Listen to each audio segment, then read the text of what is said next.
বাদল অধিবেশনের শেষ দিনে বঙ্গভঙ্গ ইস্যুতে শাসক বিরোধী ঐক্যমত। সোমবার বিরল সৌজন্যের সাক্ষী রইল রাজ্য বিধানসভা। রাজ্যের বিরোধী দলনেতা শুভেন্দু অধিকারীর প্রস্তাব মেনে নিল রাজ্য। বিরোধী দলনেতার আবেদন মেনে সরকারের আনা প্রস্তাব সংশোধন করা হবে। সোমবার বাংলা ভাগ বিরোধী প্রস্তাব বিধানসভায় পেশ করেন রাজ্যের পরিষদীয় মন্ত্রী শোভনদেব চট্টোপাধ্যায়। বিধানসভায় নাম না করে কেন্দ্রীয় শিক্ষা প্রতিমন্ত্রী সুকান্ত মজুমদারকে আক্রমণ করা হয়। জবাবে বিরোধী দলনেতা বলেছেন, রাজ্যের প্রস্তাব সম্পূর্ণ রাজনৈতিক বয়ান, পার্টির লিফলেট হয়ে গিয়েছে। বিজেপির একজন সাংসদ তথা কেন্দ্রীয় মন্ত্রী প্রধানমন্ত্রীর কাছে বাংলা ভাগের কথা বলেননি। অখণ্ড পশ্চিমবঙ্গ, অবিভক্ত পশ্চিমবঙ্গ উন্নয়ন নিয়ে প্রস্তাব আনলে বিজেপি সহমত পোষণ করবেন বলে জানিয়েছেন বিরোধী দলনেতা।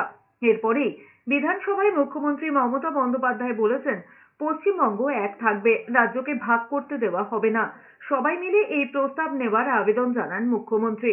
এরপরেই মুখ্যমন্ত্রী বলেছেন, বিরোধী দলনেতাও একটা প্রস্তাব দিয়েছেন, সেই প্রস্তাবও কিছুটা সংশোধন করে গ্রহণ করার কথাও বলেছেন মুখ্যমন্ত্রী। রাজ্য এবং কেন্দ্র একে অপরের সঙ্গে হাত মিলিয়ে চলবে বলেও মন্তব্য করেছেন মুখ্যমন্ত্রী। এরপর প্রথমে রাজ্য সঙ্গীত এবং পরে জাতীয় সঙ্গীত গাওয়া হয়। তাতে বিজেপি তৃণমূল বিধায়করাও গলা মেলান। আমরা সবাই অখণ্ড অবিভক্ত পশ্চিমবঙ্গের উন্নয়নে অঙ্গীকারবদ্ধ।